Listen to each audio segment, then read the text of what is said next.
Hi everybody and welcome back to another video. In this video I'm going to show you how to turn off scene status in Instagram DMs. So first you just need to open up your app Instagram, tap on it, and then I just want you to go to your profile by using or by tapping on actually the picture that appear to you on the bottom right side, that one. Tap on it and you will get through your profile or into your profile, and then I want you to go into that three vertical lines on the top right side. Tap on them, and I want you to scroll down until you see how others can interact with you section.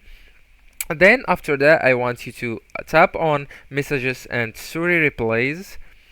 Here, as you can see, there are too many options. I just want you to focus on that one who can see that you are online.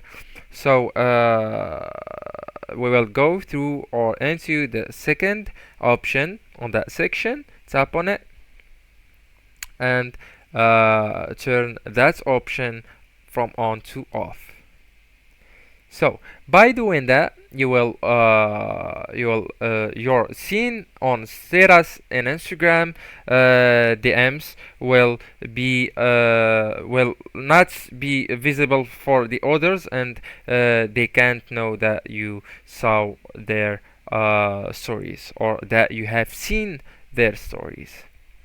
Anyways, guys, that's how you can turn off scene status in Instagram DMs. Don't forget, guys, to like, subscribe, and share that video with your beloved ones. And thank you so much for watching.